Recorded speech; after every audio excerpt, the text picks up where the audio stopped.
Ready start. पराई पीड़ा का एहसास संवेदनशीलता की चादर में लिपटकर साहित्यकार के सिर पर एक बोझ की तरह इकट्ठा होता जाता है, जो आखिरकार लेखनी के सहारे कागज पर उतर आने के लिए बाध्य हो जाता है। विराम। पीड़ा पराई हो यह जरूरी नहीं। विराम। जिस पहले कवि की वियोग्यजन्य आहा से गान उपजा था, जिसकी आँखों से आंसुओं की तरह उमड़ कर कविता अनजाने में चुपचाप बह निकली थी, सुमित्रा नंदन पंत वह दूसरों की वेदना को मुखर नहीं कर रहा था। विराम। उसकी वेदना उसके अंतर से, उसकी अनुभूति से जन्मी थी। विराम। पराई हो या अपनी वेदना की अनुभूति का कविता के रूप में ढलना जरूरी नहीं। विराम। साहित्यिक वाङ्मय में कोमल भावनाओं के निरूपण में गद्य की सार्थकता अब स्वयं सिद्ध है। विराम। कई बार तो गद्य इतने ललित और सुकुमार रूप में प्रकट होता है कि कविता और गद्य मिलकर एक अलग तरह का भ्रम उत्पन्न करते हैं। विराम। आंतरिक हो या बाह्य, दोनों तरह की वेदना साहित्य को जन्म देती आई है। विराम। दूसरी ओर जीवन का आनंद उठाता या जीता सुखी इंसान साहित्य के वाङ्मय में भूले भटके ही आता है, और वह भी आमतौर पर पाठक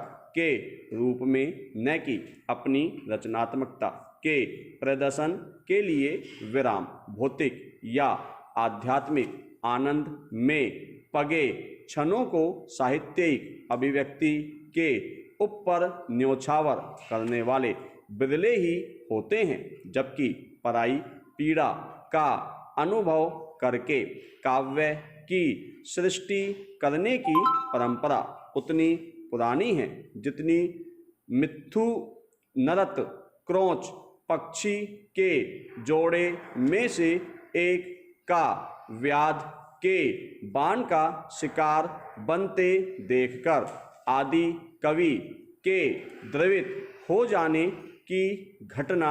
विराम। पैरा।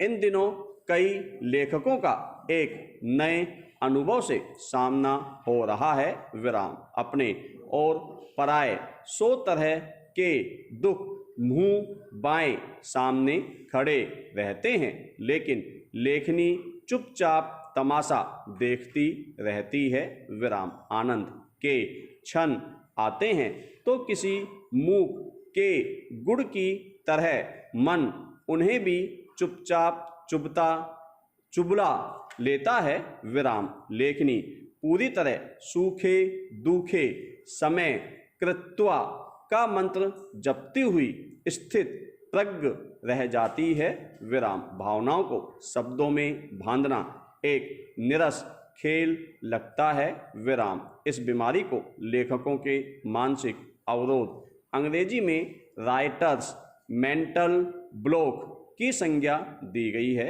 विराम। इसका मुख्य लक्षण है रचनात्मकता का सूखते जाना और अभिव्यक्ति में किसी भौतिक बाधा के बिना भी लेखन के लिए नए विचारों का आकार। विराम। ऐसे लक्षणों के कारण लेखक के निजी जीवन में छिपे होते हैं।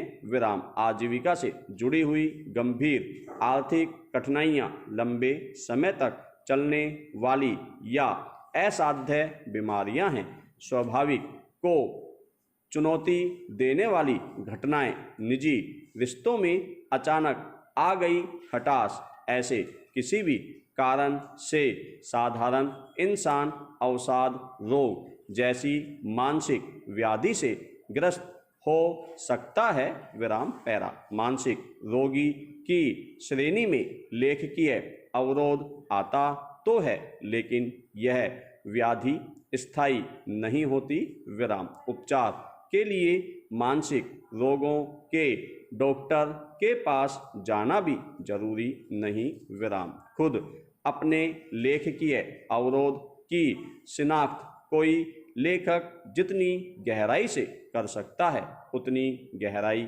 में उतरना दूसरों के लिए दुष्कर होगा विराम। मानसिक अवसाद बढ़ाने वाले कारणों की पहचान हो जाए तो इच्छा शक्ति का सहारा लेकर लेखकीय अवरोध पर भी काबू पाया जा सकता है विराम। फिर तो छोटे छोटे टोटके जैसे लिखने की जगह और समय बदल देना भी काम आ जाते हैं विराम। लेखकीय अवरोध को मस्तिष्क के बाएं पिंड और तंत्रिका तंत्र न्यूरो सिस्टम के असामंजस्य से जोड़कर उसे बहुत बीहड़ शरीर शास्त्रीय अध्ययन में घसीट ले जाना भी संभव है, लेकिन उसमें न तो मेरी क्षमता है न रुचि। इसलिए वापस लौटता हूँ सामान्य लेखकीय अवरोध की छान फटक पर विराम पैरा।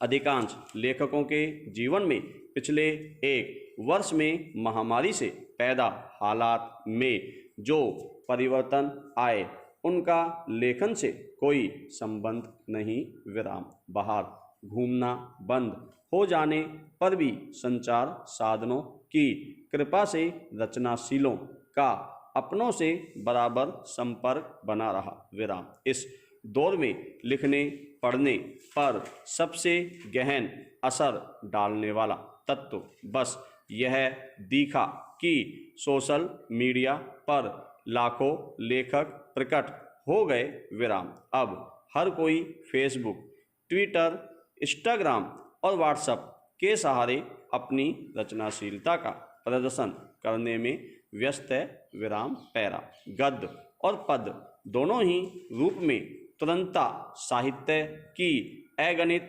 अविरल धारणाओं से आभासी संसार में भयंकर सुनामी आई हुई है विराम। लगता है हर व्यक्ति महामारी से अकाल मृत्यु की आशंका से डरकर अपनी साहित्यिक और रचनात्मक प्रतिभा का स्थायी प्रमाण आभासी संसार में छोड़ जाना चाहता है। जैसे प्राचीन काल में राजे महाराजे अपने प्रशस्ति पत्र शिलाखंडों पर खुदवा देते थे विराम। लेखन की इस सुनामी की लहरों में जबरदस्त विस्तार है, लेकिन गहराई नहीं विराम। इस आत्मरतिग्रस्त सुनामी में पाठक की जरूरत किसको? फिर हर्ज क्या है अगर इस बाढ़ का नज़ारा देखने के लिए कोई लेखक ऊंचाई पर बने एक झरोके पर बैठ जाए और आत्मसंयम का कवच ओढ़कर खुद को इस बाढ़ में बह जाने से रोक सके। और तरह की पूर्णबंदी बुरी होती होगी, पर लेखन के मामले में शायद यह बुरी चीज नहीं